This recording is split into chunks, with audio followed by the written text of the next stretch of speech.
ಕಾರ್ಕಳ ವಿಧಾನಸಭಾ ಕ್ಷೇತ್ರದಿಂದಲೇ ನಾನು ಸ್ಪರ್ಧಿಸುವುದು ಖಚಿತ. ಸ್ಪರ್ಧೆಯಿಂದ ಹಿಂದಕ್ಕೆ ಸರಿಯುವ ಪ್ರಶ್ನೆಯೇ ಇಲ್ಲ. ಈ ವಿಷಯದಲ್ಲಿ ಇನ್ನು ಹೊಂದಾಣಿಕೆಯಾಗಲಿ ಮಾತುಕತೆಯಾಗಲಿ ಮಾಡೋದಿಲ್ಲ ಅಂತ ಶ್ರೀರಾಮ ಸೇನೆಯ ಸಂಸ್ಥಾಪಕ ಪ್ರಮೋದ್ ಮುತಾಲಿಕ್ ಘೋಷಿಸಿದ್ದಾರೆ. ಇಂದು ಮಂಗಳೂರಿನ ಸುದ್ದಿಗೋಷ್ಠಿಯಲ್ಲಿ ಮಾತನಾಡಿದ ಅವರು, ಕಳೆದ 3 ತಿಂಗಳುಗಳಿಂದ ಕಾರ್ಕಳ ವಿಧಾನಸಭಾ ಕ್ಷೇತ್ರಾದ್ಯಂತ ನಿರಂತರವಾಗಿ ಓಡಾಡ್ತಾ ಇದ್ದೇನೆ. ಪ್ರತಿನಿತ್ಯ ರಾತ್ರಿ 12 ಗಂಟೆ ತನಕವೂ ಕ್ಷೇತ್ರಾದ್ಯಂತ ಪ್ರವಾಸ ಮಾಡಿ ಕಾರ್ಯಕರ್ತರ ಭೇಟಿ ಮತ್ತು ಸಭೆಗಳನ್ನು ನಡೆಸ್ತಾ ಇದ್ದೇನೆ. ಕ್ಷೇತ್ರದಲ್ಲಿ ಉತ್ತಮ ಪ್ರತಿಕ್ರಿಯೆ ವ್ಯಕ್ತವಾಗಿದೆ. ಜನವರಿ 23ರಂದು ಸ್ಪರ್ಧೆಯ ಬಗ್ಗೆ ಘೋಷಿಸಿದ್ದು ಇತ್ತೀಚೆಗೆ ಕಚೇರಿಯನ್ನ ತೆರೆದಿದ್ದೇನೆ. ಚುನಾವಣೆಯಲ್ಲಿ ಸ್ಪರ್ಧಿಸುವುದಕ್ಕೆ ಯಾರು ನಿರ್ಬಂಧ ಮಾಡಲಾರರು ಅಂತ ಭಾವಿಸ್ತೇನೆ. ಒಂದೊಮ್ಮೆ ನನಗೆ ಪ್ರವೇಶ ನಿರಾಕರಿಸಿದ್ರೆ ಕೋರ್ಟಿಗೆ ಹೋಗಲಾರೆ, ಬದಲಾಗಿ ಹೊರಗಿದ್ದುಕೊಂಡೇ ಸ್ಪರ್ಧಿಸ್ತಾ ಇದ್ದೇನೆ. 100ಕ್ಕೆ 100 ನಾನು ಗೆಲ್ಲುತ್ತೇನೆ ಎಂಬ ವಿಶ್ವಾಸವಿದೆ ಅಂತ ಹೇಳಿದ್ರು. ಸ್ಪರ್ಧೆಯಿಂದ ಹಿಂದೆ ಸರಿಯುವಂತೆ ನನಗೆ ಬಿಜೆಪಿ ಅಥವಾ RSS ನಿಂದ ಇದುವರೆಗೆ ಮನವಿ ಅಥವಾ ಒತ್ತಡಗಳು ಬಂದಿಲ್ಲ. ನನ್ನ ಮೇಲೆ ಸುಮಾರು 109 ಕೇಸುಗಳಿದ್ದು, ಈ ಪೈಕಿ ಅಧಿಕ ಕೇಸುಗಳು ಬಿಜೆಪಿ ಸರ್ಕಾರವೇ ದಾಖಲಿಸಿದೆ. ಪ್ರವೇಶ ನಿರ್ಬಂಧ, ಗಡೀಪಾರು ಆದೇಶ ಕೂಡ ಬಿಜೆಪಿ ಸರ್ಕಾರದ್ದೇ ಜಾಸ್ತಿ ಇವೆ ಅಂತ ಮುತಾಲಿಕ್ ವಿವರಿಸಿದರು.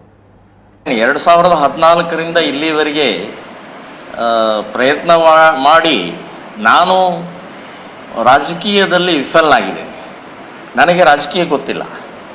ನಾನೊಬ್ಬ ಸರಳ ಹಿಂದುತ್ವದ ಕಾರ್ಯಕರ್ತನಾಗಿ ನೇರವಾಗಿ ಮಾತನಾಡುವಂಥ ವಿಚಾರಧಾರೆ ಇದ್ದಂಥ ವ್ಯಕ್ತಿ ರಾಜಕೀಯದಲ್ಲೇ ಫೇಲ್ ಆಗಿದ್ದು ಇದೆ. ಪ್ರಾಮಾಣಿಕತೆ, ನೇರ ಮಾತು ಇದೇ ನನಗೆ ಮುಳ್ಳಾಗಿ ನನ್ನ ಮುಂದೆ ಹೋಗೋಕ್ಕಾಗಲಿಲ್ಲ.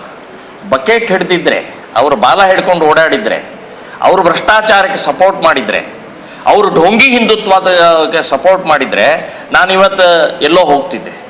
ಆದರೆ ನನಗೆ ಅದು ಅವಕಾಶ ಸಿಗಲಿಲ್ಲ. ಆ ರೀತಿ ನನಗೆ ಮಾಡುವಂಥ ನನ್ನ ಮನಸ್ಸಿನಲ್ಲಿ, ನನ್ನ ಸ್ವಭಾವದಲ್ಲೇ ಇಲ್ಲ. ಹಾಗಾಗಿ ಹಿಂದಿನ ಪ್ರಯತ್ನಗಳು ಎಲ್ಲವೂ ವಿಫಲ ಆಗಿದ್ದ ಪರಿಣಾಮದಿಂದ ಈ ಬಾರಿ ನಾವು ನೇರವಾಗಿ ಪಕ್ಷೇತರ ಅಭ್ಯರ್ಥಿ ಅಂತೇಳಿ ಘೋಷಣೆ ಮಾಡಿ ಕಣಕ್ಕೆ ಇಳಿದಿದ್ದೀವಿ. ಹಿಂದುತ್ವ, ಅಸಲಿ ಹಿಂದುತ್ವ ಮತ್ತು ನಕಲಿ ಹಿಂದುತ್ವ, ಭ್ರಷ್ಟಾಚಾರ ಮತ್ತು ಪ್ರಾಮಾಣಿಕತೆ, ಇವೇ 2 ಪ್ರಮುಖವಾದಂಥ ವಿಷಯ ಇಟ್ಟುಕೊಂಡು ನಾನು ಕಣಕ್ಕೆ ಇಳಿದಿದ್ದೆ. 3 ತಿಂಗಳಾಯ್ತು ನಾನು ಓಡಾಡ್ತಾ ಇದ್ದೀನಿ. ನಿರಂತರವಾಗಿ 3 ತಿಂಗಳಿಂದ ನಿರಂತರವಾಗಿ ಓಡಾಡ್ತಾ ಇದ್ದೀನಿ. ಅಧಿಕೃತವಾಗಿ 23 ಜನವರಿ ಘೋಷಣೆ ಮಾಡಿದೆ. ಈಗ ಮೊನ್ನೆ 9ನೇ ತಾರೀಕು ಅಧಿಕೃತವಾಗಿ ಕಚೇರಿ ಉದ್ಘಾಟನೆ ಮಾಡಿದ್ದೀವಿ. ಈಗಾಗಲೇ ಇಡೀ ರಾಜ್ಯಾದ್ಯಂತ ಮೊದಲನೆಯ ಹಂತವಾಗಿ ಸುಮಾರು ಒಂದು 50 ಕಾರ್ಯಕರ್ತರು ಬಂದಿದ್ದಾರೆ. ಸೊ ಪ್ರತಿನಿತ್ಯ ಬೆಳಗ್ಗೆಯಿಂದ ನಾನೇ ರಾತ್ರಿ 12 ಗಂಟೆವರೆಗೆ ಪ್ರವಾಸ ಆಗುತ್ತೆ. ಸೊ ಹೀಗಾಗಿ ಭಾಳ ಒಳ್ಳೆ ಪ್ರಕ್ರಿಯೆ ಇದೆ, ಪ್ರತಿಕ್ರಿಯೆ ಇದೆ. 100ಕ್ಕೆ 100 ಹೇಳ್ತೀನಿ, ನಾನು ಗೆಲ್ತೀನಿ. ನನಗೆ ನನ್ನ ಮೇಲೆ 109 ಕೇಸ್ನಲ್ಲಿ ಜಾಸ್ತಿ ಕೇಸ್ ಹಾಕಿದ್ದೆ BJPಯವರು. ಅದರಲ್ಲಿ ಮೇಜರ್ ಪಾರ್ಟ್ ಅವ್ರದ್ದೇ ಇದೆ. ಇನ್ನು ಗಡೀಪಾರ್ ನಿರ್ಬಂಧನೆ ಮಾಡಿದ್ದು BJPಯವರೇ ಜಾಸ್ತಿ.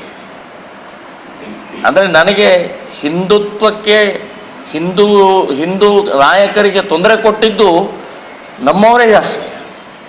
ಸೊ ಈಗ ನಾಳೆ ಚುನಾವಣೆ ಸಮಯದಲ್ಲಿ ನಿರ್ಬಂಧನೆ ಅನ್ನುವಂಥದ್ದು ನನಗನ್ನಿಸುತ್ತೆ ಮಾಡಲಿಕ್ಕಿಲ್ಲ. ಮಾಡಿದರೆ ಉಲ್ಟಾ ಹೊಡೆಯುತ್ತೆ. ನಾನು ಪ್ರವೇಶ ನಿಷೇಧ ಮಾಡಿದರೆ ನಾನು ಕೋರ್ಟಿಗೆ ಹೋಗಲ್ಲ, ಹೊರಗಡೆನೇ ಇದ್ದುಕೊಂಡು ಅಲ್ಲಿ ಗೆಲ್ಲಿಸಿ ತೋರಿಸ್ತೀನಿ ನಾನು. ಅಷ್ಟು ಒಳ್ಳೆ ವಾತಾವರಣ ಇದೆ. ಸಾಕಷ್ಟು ಜನ BJPಯಲ್ಲಿ ಇರುವಂಥವರೇ ಹೇಳಿದ್ದಾರೆ, ಮುತಾಲಿಕರೇ ನೀವೇ ಯೋಗ್ಯವಾದಂಥ ಕ್ಷೇತ್ರವನ್ನು ಆರಿಸ್ಕೊಂಡಿದ್ದೀರಿ, ನಾವು ನಿಮಗೆ ಸಹಕಾರವನ್ನು ಕೊಡ್ತೀವಿ ಅಂತನ್ನುವಂಥದ್ದು ಇಂಡೈರೆಕ್ಟಾಗಿ ಹೇಳಿದ್ದಾರೆ. ಇದು ಒಂದು. ಇನ್ನು 2ನೇದು, ನನ್ನ ಹತ್ರ ಅಂತೂ ದುಡ್ಡಿಲ್ಲ. ನಾನು ಬಾಡಿಗೆ ಮನೆ, ನನ್ನ ಸ್ವಂತ ಹೆಸರಿನಲ್ಲಿ ಒಂದೇ ಒಂದು ಅಕೌಂಟ್ ಇಲ್ಲ, ಬ್ಯಾಂಕ್ ಅಕೌಂಟ್ ಇಲ್ಲ.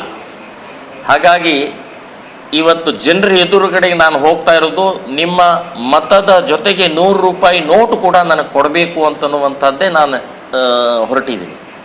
ಸೊ ಜನ ಸ್ಪಂದನ ಮಾಡಿ ಈಗ ಸಾವಿರಾರು ಜನ ನಮ್ಮ ಇದಕ್ಕೆ ಸಹಕಾರಿಯಾಗಿ ನಿಂತಿದ್ದಾರೆ, ಕೊಡ್ತಾ ಇದ್ದಾರೆ, ಸಹಾಯ ಮಾಡ್ತಾ ಇದ್ದಾರೆ. ಕಾರ್ಯಕರ್ತರು ಕೊರತೆ ಅಂತೂ ಪ್ರಶ್ನೆನೇ ಇಲ್ಲ. ನನ್ನ ಆಸ್ತಿನೇ ಕಾರ್ಯಕರ್ತರು, ನನ್ನ ಆಸ್ತಿನೇ ಹಿಂದೂ ಸಮಾಜ. ಹೀಗಾಗಿ ಎಲ್ಲ ರೀತಿಯ ಸಹಕಾರ ಸಿಗ್ತಾ ಇದೆ.